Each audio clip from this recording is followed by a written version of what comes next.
Yeah, I miss Korea. Okay, thank you for being here, my friends. Thanks for having us. Thank you. It's my pleasure. So today I'm joined by two great friends, Thomas Laprade and Stacy Skolnik from Montez Press Radio, and we're going to talk about radio through the filter of Montez, and then also allow for any kind of divergent place we want to go through that. And I have a few set questions, but we can take this anywhere we want to go. First of all, could you please introduce... what I'll do is, I will start off and I'll read this little Montez Press Radio about from the website. Montez Press Radio is an experimental broadcasting and performance platform. We were founded in 2018 with the goal of fostering greater experimentation and conversation between artists, writers, and thinkers through the medium of radio. This platform invites different corners of the art world to interact with each other in person and on air, a place where media finally meets flesh. We're drawn to art that exists in the unexpected, the authenticity of sharing without a script, the sounds of ideas in the making, conversation that forgets there's an audience. We also like books. All the in-studio broadcasts are free and open to the public. Stop by at 46 Canal Street, number 2 in New York City, or look at the upcoming schedule to see if we're off-site and broadcasting near you. So could you two please introduce yourselves? Tom Laprade. Stacy Skolnik. Wonderful. And what, I guess the thing I wanted to know is sort of how did you culminate your lives to enter this project with Montez? What are your backgrounds?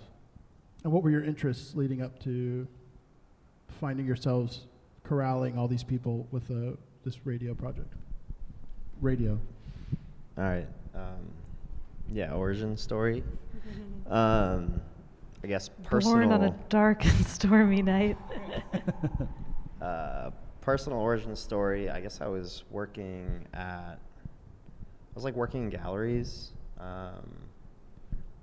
either like doing like admin, or I was like a fake art dealer at this other gallery. And then I was doing my own gallery project with a friend.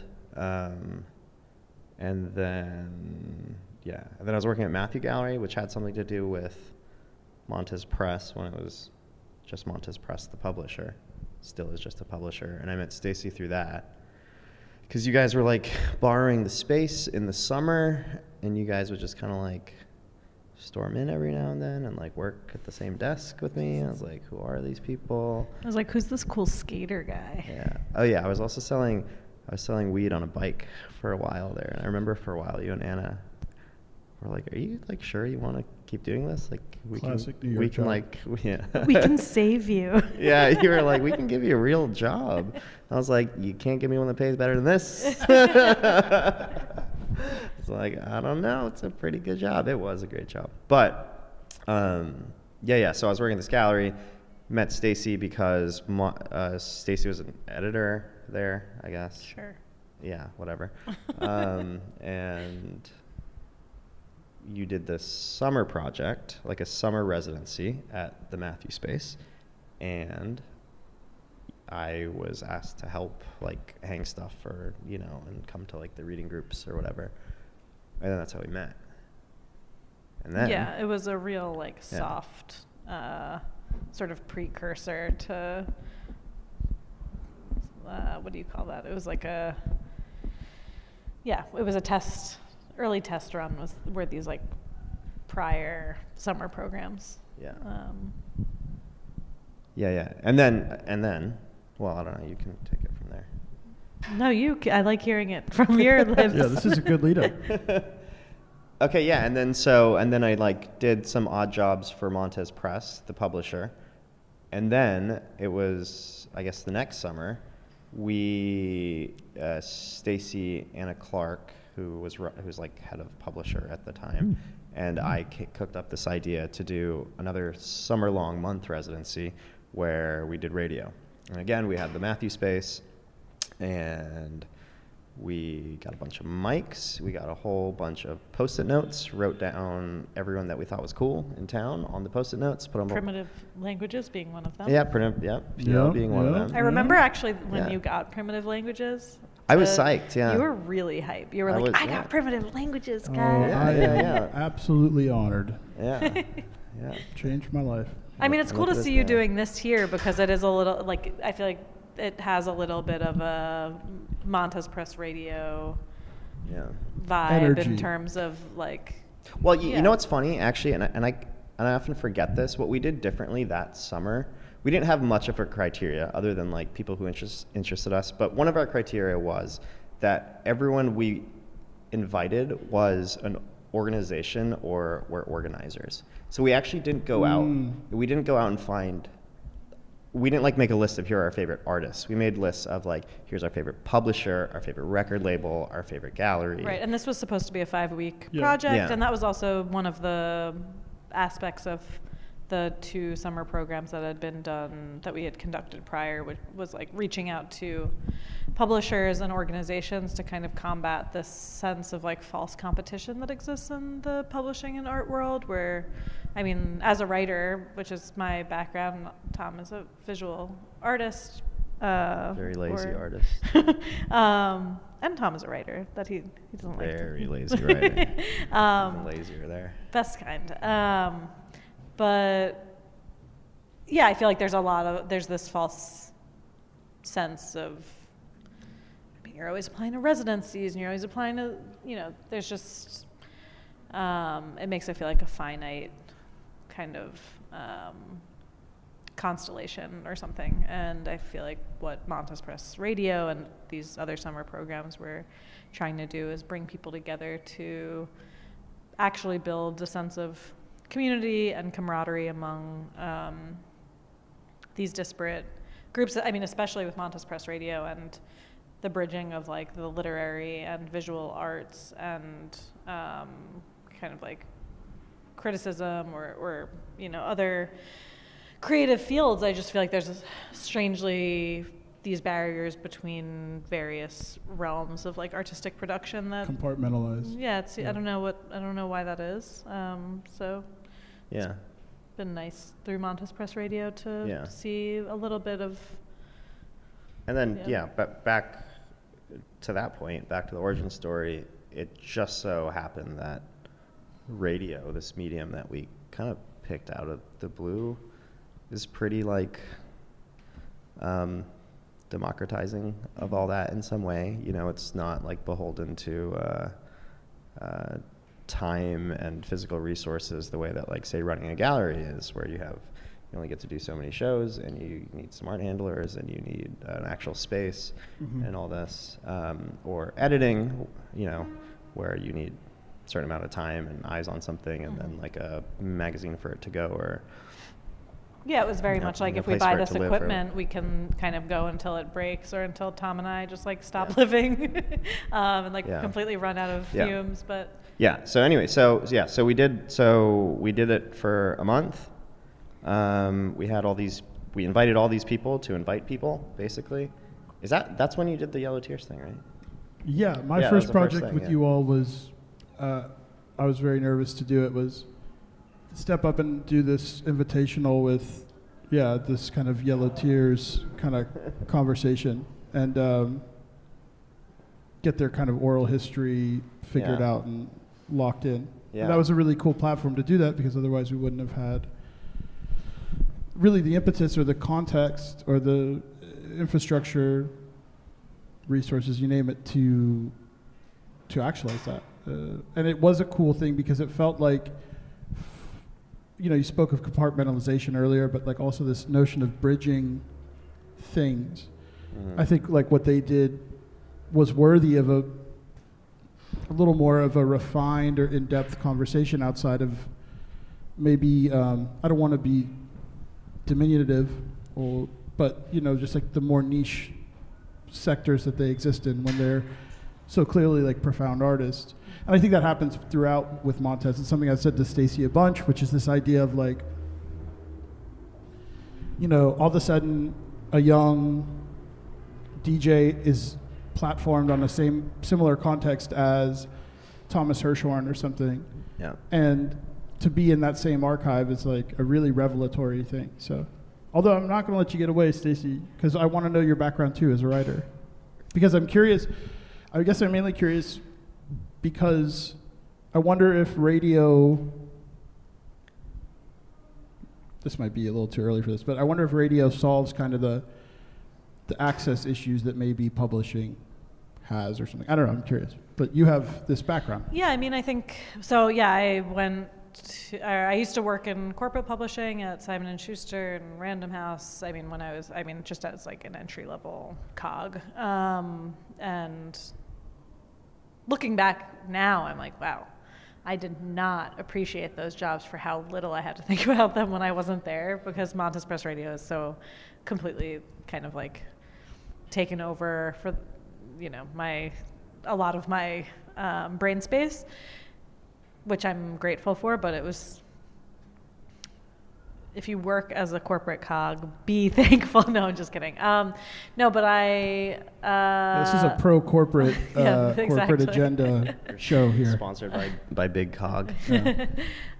No, but just a writer. Just a lowly writer. I went to school for poetry. I've been writing fiction, trying to get my stuff published. Continue to struggle to get it published. I think maybe one of the things about being a facilitator is it's difficult sometimes to navigate like how people perceive you when you're so like at the service of artists. Sometimes your own practice can fall to the wayside, which recently I've just been trying to combat that a little bit.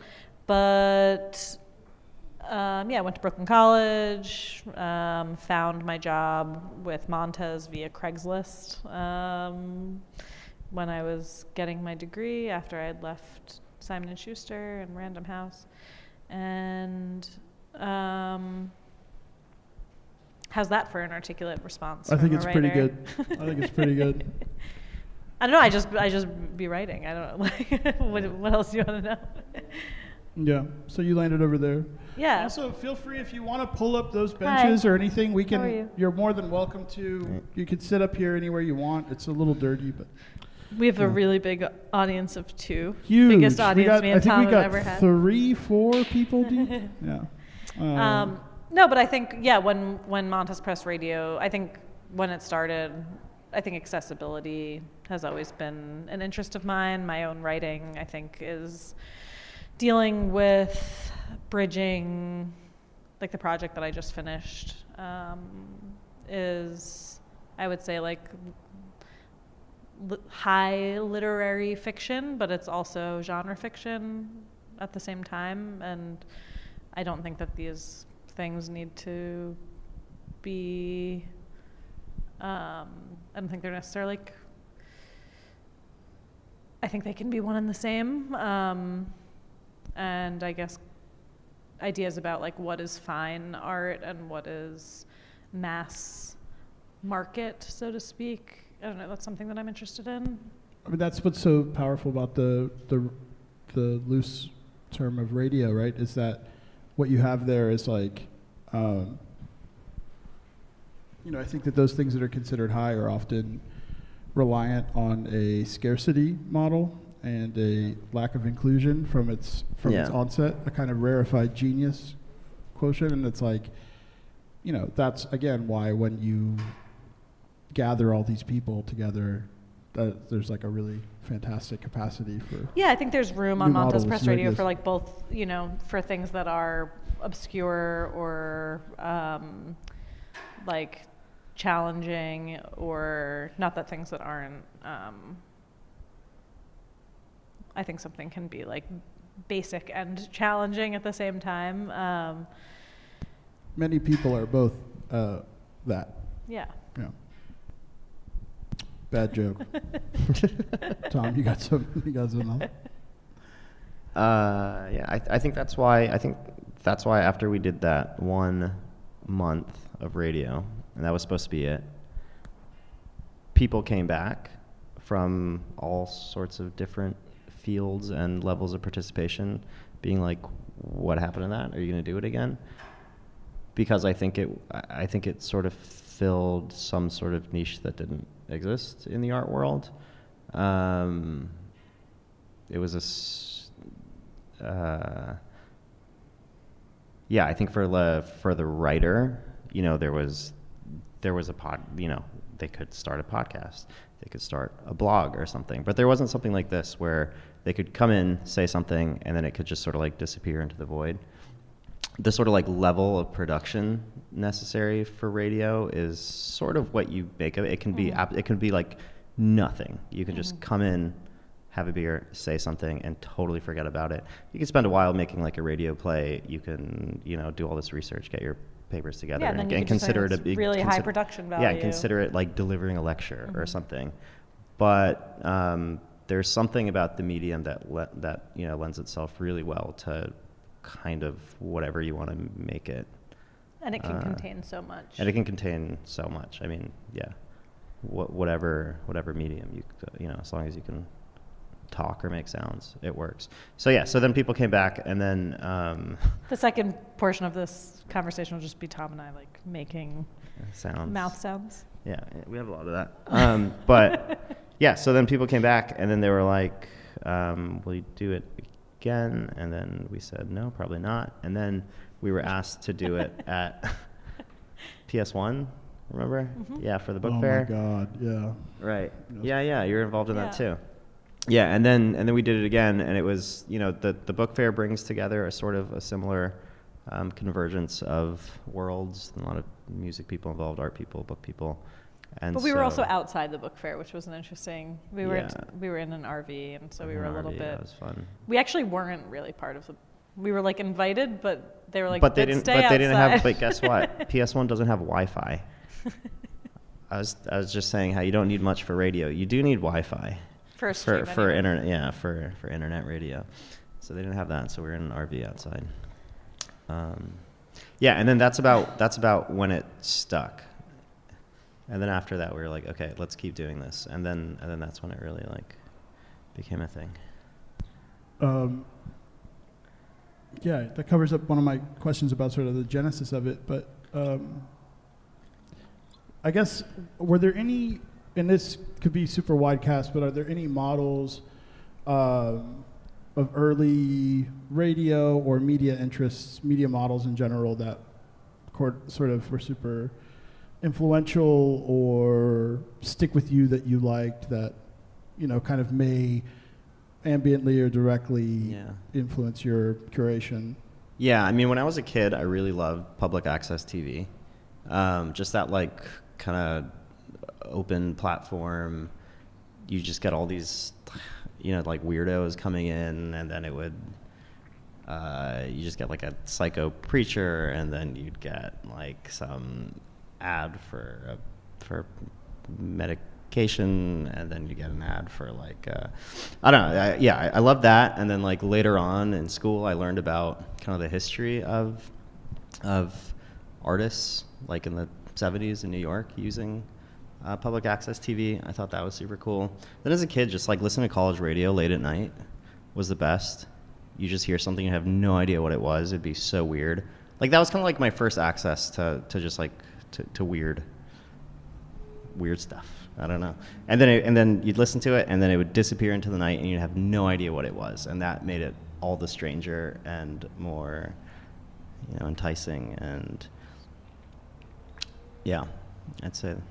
Stacey, you're a native New Yorker, right? I am, but I grew up in a cave, so all of my interests are, and my curation is just driven by like fleeting interests. I also have like zero recall capacity, so my memory, I'm like, what did I do? Did you ever tune into public access? Honestly, couldn't tell you. No, I mean probably. Yeah. I think I was just like watching like TV like through the fuzzy like shifting oil slick of my non-cable television. It's like, is that a boob? Right. I never had cable as a kid. That's probably why I spent so much Yeah. time on the public access channel, because it was. I don't know what I was like. I stranger. don't know what I was like watching or doing. But as an adult, I just feel like my curiosity is there. I mean, I would say structurally though, public access is informative to Montez Press Radio, because it's not like the centralized media where everything's overproduced. It's like open. I think you can still in New York just like go to this place uptown and like you could just like put your name on a piece of paper and do public access TV. It like still exists. in that Yeah, I mean, form. maybe like similarly, although it's a less cool answer, like open mics a bit are kind of function in the same way, except I think that we have something that exists between. I wouldn't exactly call it like. Maybe that, for me personally, would be more of thinking about like inspirations. That's my lame Long Island version of that, maybe. Interesting. Do you guys like magazines? Yeah, totally. Yeah. Love a magazine. Love magazines. You're a skater. I mean, those are like the places I found culture as a kid, were like skate magazines and like radio. Oh yeah, the public library. The That was where I library. was. I was Yeah, at you're the at the library. library. Well, that's what Montez operates as, for anyone that's never been on Yeah. it, is that it's this wild, ever-growing archive that is a library in and of itself. It just became a little bit more accessible too, but Yeah. through Killer. our updated website. Nice. But yeah, maybe public access TV and libraries. Yeah. I mean, I always love finding those websites too, where there's like a great collection of stuff. It's a kind of website that I feel like you used to stumble on more, but just like an archive website. Yeah. I think that's maybe why also we like these medley segments so much. Like Where I you just feel like mix a whole bunch of things together. yeah, we like things that are all mixed up. Yeah. I wanted to ask you kind of about the geography of where Montez Press operates from, or Montez Press Radio specifically operates from, where it sits right now, how it sprawls out, and then some questions about like the benefits and the drawbacks of the regional kind of invitational capacity that you guys work with. I guess firstly, like, could so it operates here in, what would you call this part of town specifically? That Montez is at, which is like up the street. Downtown. And People have ideas about what Chinatown is and isn't. I don't want to get into that. Crack it. You good? Yeah, I don't really have a angle with that. I am just kind of curious, like. There's sort of like a historical downtown too, LES. right? I always thought that this was an LES, but I'm geographically stupid. So it's more downtown than it's. Well, I mean, it's LES. I don't know. I guess if there's like a art historical lineage or something, though, I'd consider things that like happened in Soho part of that. So just generally downtown. You know what I mean? Yeah. You also have, like, the publishing house is connected also in Germany and London, or am I incorrect? Yeah, although at this point I think the publishing component and the radio component they're separate entities, like legally and fiscally. But yeah, there's, I still edit, copy edit File magazine, and one of the editors at Montez they curate one. I'm like, they're totally separate, and then just list all the ways that they're still connected. But one of the editors at Montez, who's based in London, curates like a London day every month. So that in terms of our geographical positioning, yeah, we're downtown. We have one day out of London, and one day, as of this year, every other month from Mexico City, which is really just like the budding new piece of Montez Press Radio's programming. Incredible. And then we do these offsite broadcasts, which like you came to the one in Seoul. Ben is here, who also popped in when we were in Seoul. We've done them in Albania and where else we go? LA, Mexico. How Brooklyn. When I think about, like, I've been to London with you, I've been to Germany with you, New York City, crazy, Seoul, Korea, and when you mentioned Albania, and I didn't even know that had happened. So I didn't even go to Albania. Yeah. Yeah, we can talk after about how fucked up that is. Yeah. Just kidding. I mean, like that you and I weren't there together, but yeah. Well, how are these cities chosen? Usually people just invite us and we're like, we're there. Albania was totally out of the blue. Someone just like sent us an email saying that they were doing this project. They'd gotten some money from like the American Embassy and somewhere else, and they just invited us, and we were like, yeah, why not? And it worked really well. Like, again, radio is this really cool format where people can come together, like, at no cost. You know, it's very easy. You need very few resources, and you can get people from all over to just come by for a couple days and make radio. So you get this, at least in the case of Albania, you get this really great, like, cross-section of a scene, sort of, because you can have so many people in over the course of a few days, and because Albania is small enough that you can sort of like talk to the guy at the National Film Archives, and then talk to like the queer DJs throwing a party like on the other side of town, you know, back to back. And I mean, the London and Hamburg offsite things like that did probably stem from the Hamburg one was the Kunsthal. The Hamburg one, the Kunsthal invited us because they were doing a whole show on publishing. Sure, but I think the familiarity that they had with Montez Press Radio was probably born out of like a familiarity with Montez Press as a press that is based out of Hamburg partially. So I think, but like when we were invited to LA, I mean, for those listening, you got resources. We got radio. We will travel. But it's fun to find the communities that exist. We don't always like show up too. We just give people we password. did one in Wales. Yeah, you just give someone the password to the butt. It's called. It's this like very early 2000s broadcasting tool. Butt stands for broadcast using this. It's such a like early 2000s. Yeah, I mean, you did one joke of a title. You were in Austria. No, I don't know where I was. I was in. No, when you did the the festival Synapse in Leipzig. Right.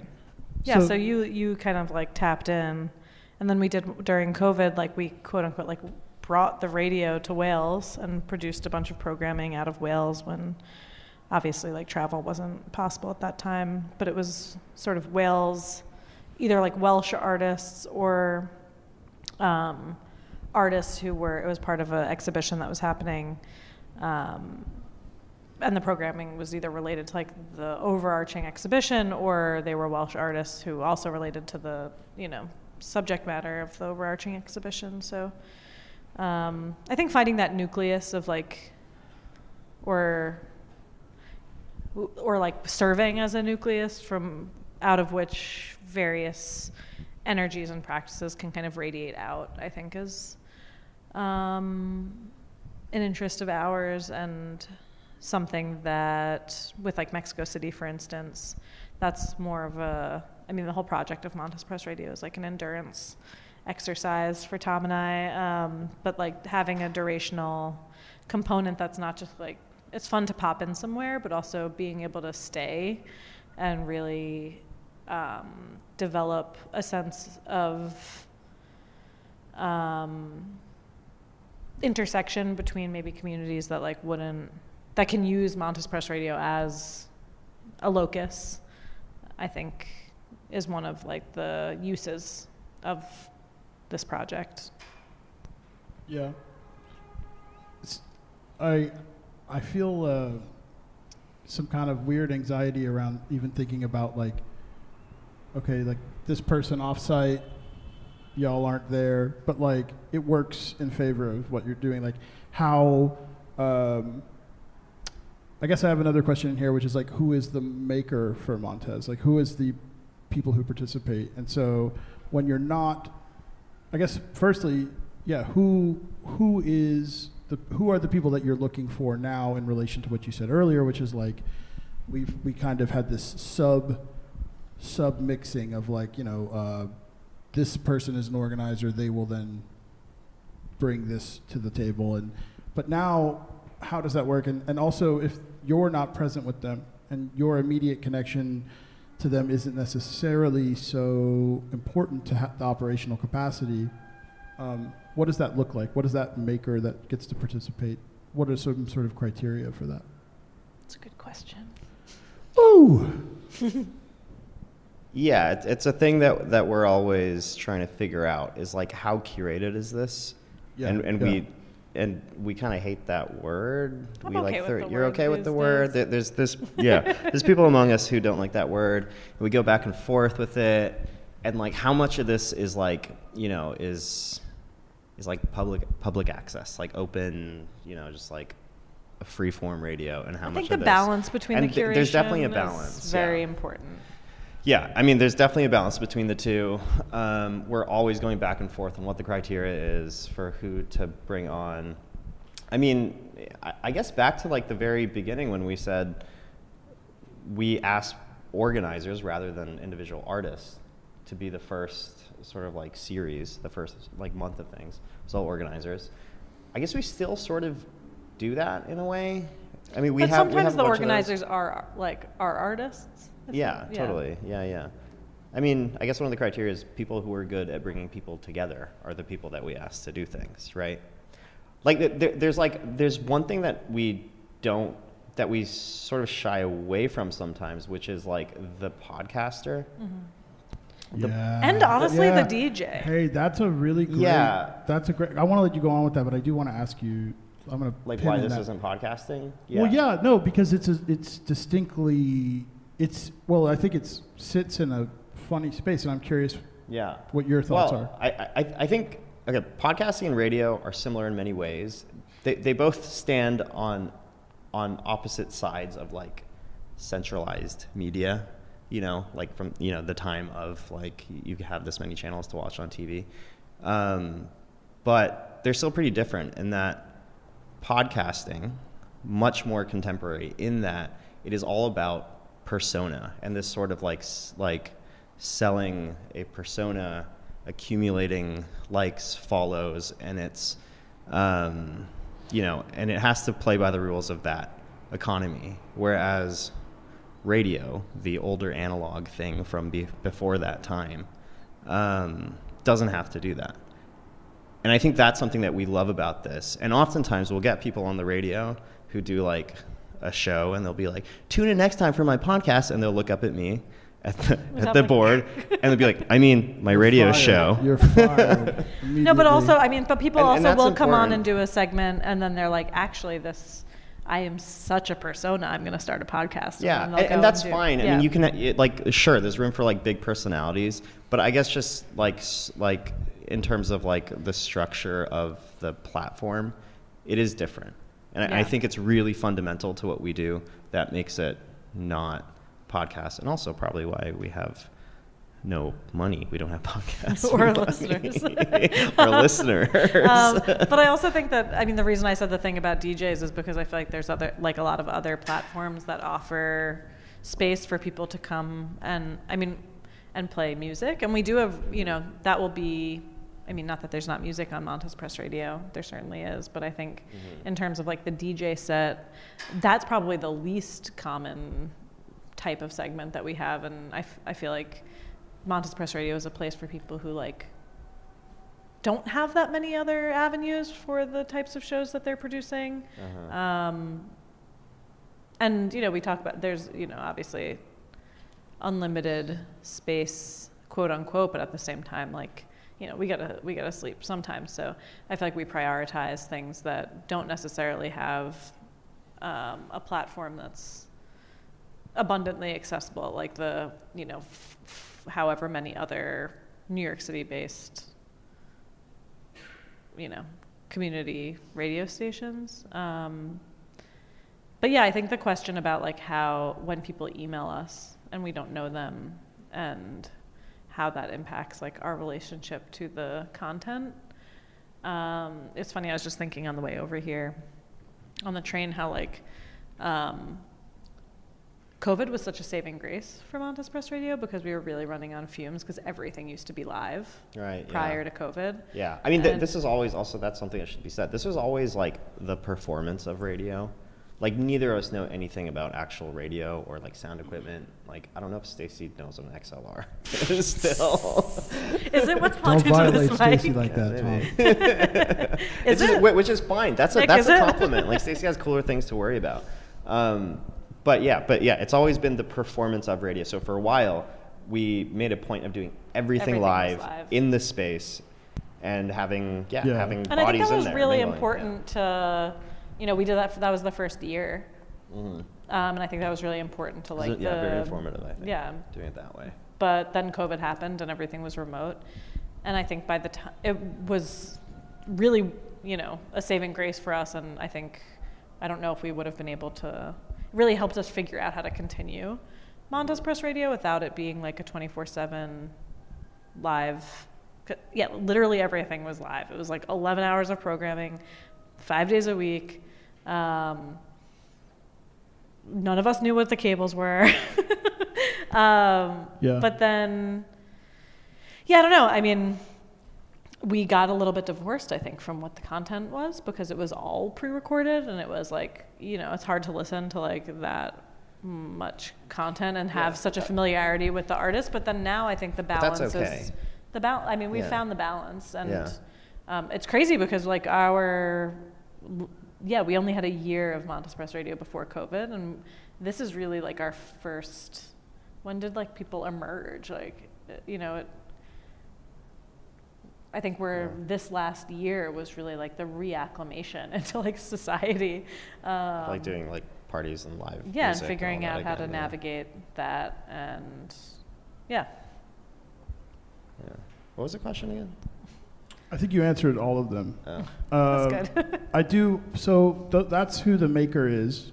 Oh, the maker. Yeah. I don't know. Yeah, it's everyone. Yeah. I mean, people who strike like our interest. Yeah, we do a lot of just like following threads. Like if someone comes in and does a cool thing, I'm like, hey, who do you know that would also do a cool thing?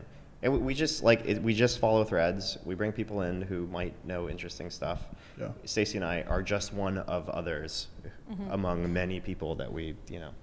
And I think we also will have like we were just talking earlier. We'll have these like muses that we kind of like will. Yeah, like, right. Like, yeah, I like thinking of it that way, Tom. Nick was an early muse. Yeah, you were an early muse, Nick. Thank you. Thank you. Guilty as charged.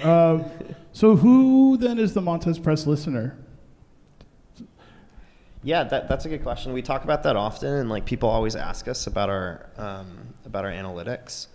We don't need to go. I mean, which is funny because we don't fucking know. We really don't. Like sometimes we have to check them, but we really like try not to check it. And I think okay, here's another way that this is different than like a podcast or something. There's this quote, I don't know what it's from. I was just trying to look it up. It's like magazines create audiences, not content. I don't know if you've ever heard that. I don't know what that is. Anyways, but we don't, like, our audience is sort of the people who participate. Like the way a magazine operates is it figures out a demographic and then it sells to that demographic, or it creates a demographic other times and then it sells to that. We don't know what that demographic is other than it being ourselves. Which is why we're so good at business.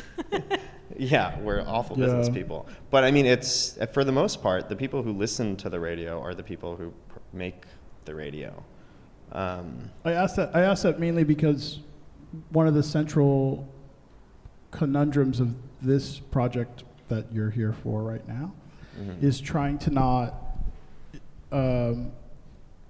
preach to the choir, which isn't really the appropriate terminology, but just it's this kind of closed circuit feedback loop of participants. Yeah, I mean... And so I'm curious, in your experience as you've been developing this extremely ambitious project, like, do you ever find yourself surprised on who's on the other end? Obviously, everyone probably belongs to, like, if you have, like, a Venn diagram of, like, political affiliations or something, like, everyone's probably, who is on Montez Press Radio. It's pretty similar. They're probably pretty similar. But we are also, like, okay, I said our audience is the people making it. It sounds pretty preaching the choir. But once you get to like 2,000 segments, you're not you're not hanging out with the same people that you started with. It's not one scene.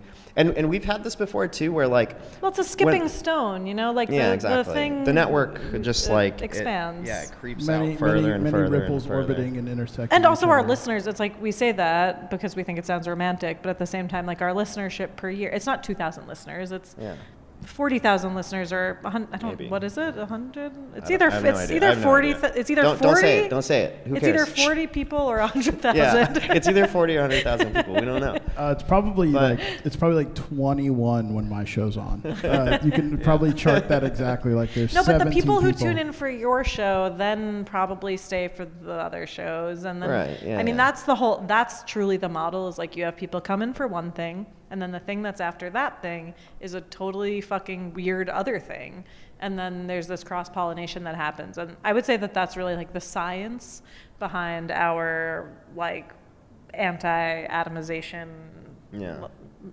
Well, it's funny when all that like Dime Square being in the New York Times shit was popping off, we got like hit up to they talked to us about it. I didn't know what that shit was, but from the picture that I saw, I was like, oh shit, that's right where the Montez office is. Yeah, I mean, it just so happens we're like right there, and we have some people like involved in whatever this scene is, and like let's be real, the brackets of a scene is created by the article, not by like the world doesn't actually look that way. But what was funny was when the first time they talked to us, Stacy was like no, like can you not include us in this? Like, and then the second time, this other magazine tried to do a thing about it, and we were like, and they kept on asking. They were like, so like these people in Times Square, like are you this Times Square that? And we were like, listen, we've had like thousands of other people on. Like, if you want to ask, like, no comment on the Dime Square thing, but, like, if you have any questions about the other thousands of people we've had on. Well, it was really funny. I remember, the guy from the New York Times who was writing the article, I was like, I'm happy to, like, talk to you because this is, like, fun. But at the same time, don't, like, drop our name, but don't really include us. Because as soon as something gets written about, it's like real estate. Like, you write about whatever fucking neighborhood and then like Prospect Heights, and then it becomes like it's just over. Well, it seems like what y'all do is also antithetical. It's just like a weird circumstance that you are in that geographical location when what you do is actively create a community rather than what that sort of thing purports to do, even or what the outsider sort of compartmentalizes that is actually at the complete opposite in a way. I mean, geographically, that block is like a crossroads in so many more ways than like I think one friend group or something. Like, and we like to think of a lot of those too. Yeah, but like we like to think of crossroads in general. And I think when we start, like for me, when I like. One of my desires, maybe as a writer, like to go back to your first question, was always like to find a sense of community, which has always felt really difficult in like our time and place as a writer or as an artist. And I think it's such a like in a city, in a competitive city or something. Yeah, it's like a little mythological, like, oh wow, there was a time when like artists and writers would like get together and create small like they would work on folding these chapbooks, and there'd be an assembly line of like chapbook creation. And I think Montez Press Radio is a bit like romantic in that sense. Like we wanted to build a community where people would actually come and not just network, but actually hang out and cross-pollinate and interact. It's funny when people do try to network on Montez Press Radio, because it's like, dude, you have no idea how many, like, I'm going to scribble your name on this flyer with my left hand, and there's like 30 other segments that day.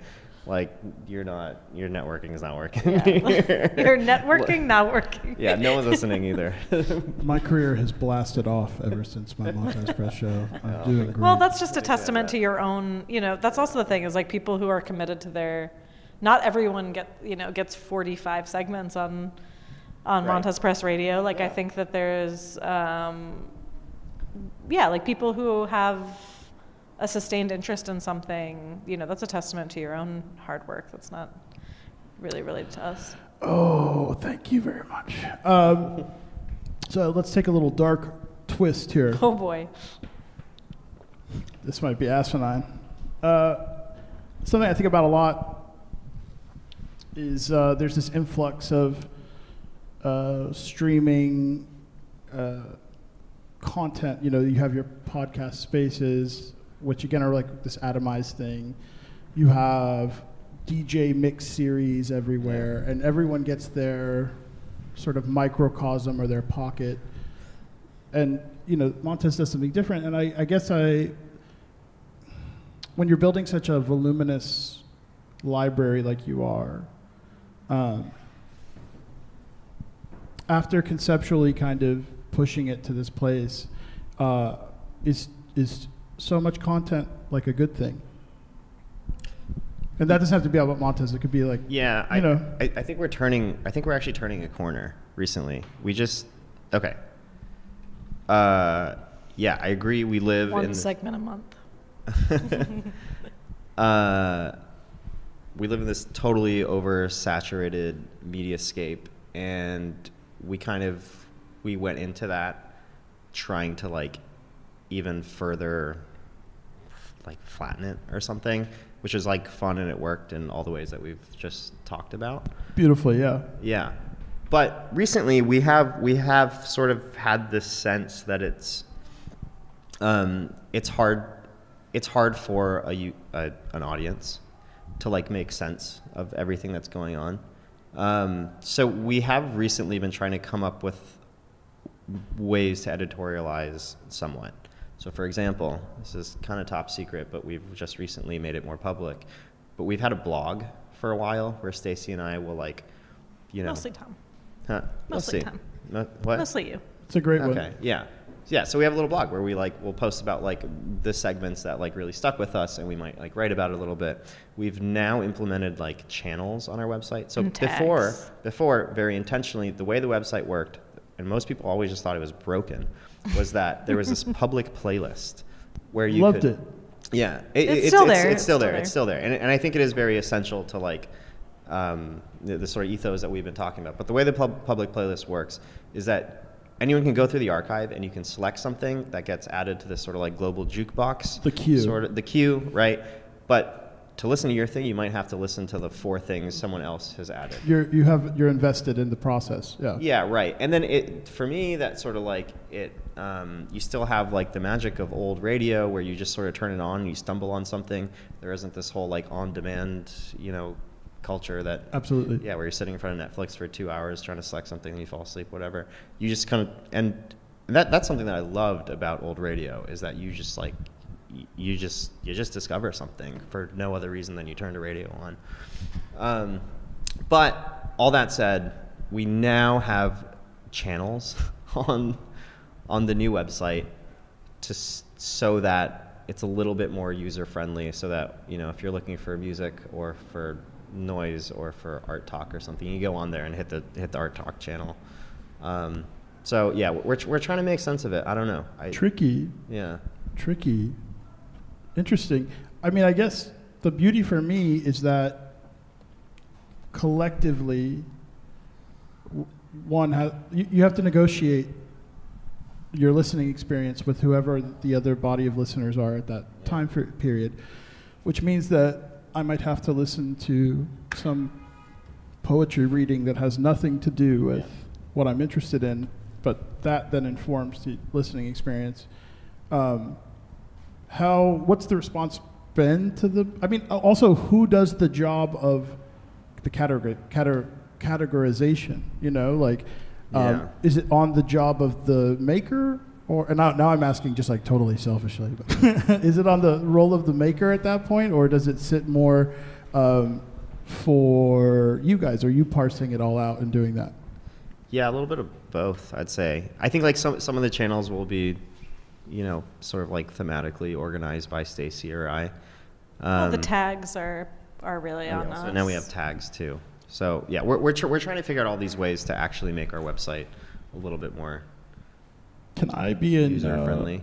Nick, global cuisine. Your tags are interviews and conversations and noise and Jesus. Sometimes music, depending on. Cool. Sometimes music. Sometimes music. Cool. But usually, I mean, your conversations are we should primarily make a whole channel that's called Sometimes Music. Yeah. Good. I mean, that's just the archive. Sometimes music. That's great. Rarely music. Yeah. That's but yeah, I think the idea with the channels is it's just a sort of container for anything to be organized, and it doesn't just have to be us. Like I think we have like a guest curator channel in there, so that could be anyone. Yeah. Yeah. It's amazing. Have we not covered any ground? Is there anything you want to say specifically or ask or talk about? So much ground not covered, and we should leave it Ben, that do way. we have questions from the audience? How about that? We just got on it. We From have our massive audience. The conversation is over the just as the audience The arrives. man with the most segments ever just walked in. Really? Timmy Simmons. I think so, yeah. Yeah, the record holder himself. How many think you segments are. is that? Who could have? Actually, you might have many do you more, have? Nick. Oh shit! Nick has more segments. How many do you have? Cool. Do you know how many you have, Nick? 50. Oh No no fucking way! way. At least. Do you really? Yeah. What? There's shit that's not even on the sites. It's like one of the yellow tiers is missing. We'll have to find it in the archives. Wow, I take it back. Damn. I did not realize you had 50 I got a lot. That's cool. Okay. I'm glad to be up there with you. Well, Nick wins. Time flies when you're having fun. It really does. Yeah. I really appreciate your time today and doing this and all the work that you've facilitated me doing, and a lot of people that I think don't have a lot of grounding or leverage in spaces that become institutional, and what you all have procured over time and created is one that's like, again, a leveling force. And I just want to say thank you very much, and thank you for being here tonight. And you're great thank friends. you, Nick. Thanks for your 50 Thank you, Nick. fucking segments. Yeah, really. I'll share this one with you too. I love Cool. you very much, and Likewise. that's all. All right. Thank you very much. Thanks. Thank you. Bye. Woo!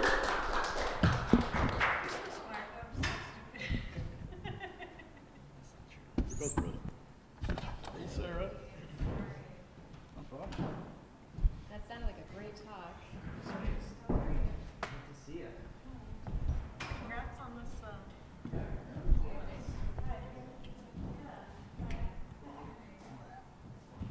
Thanks, Nick. It's great. I'll have it up in the morning.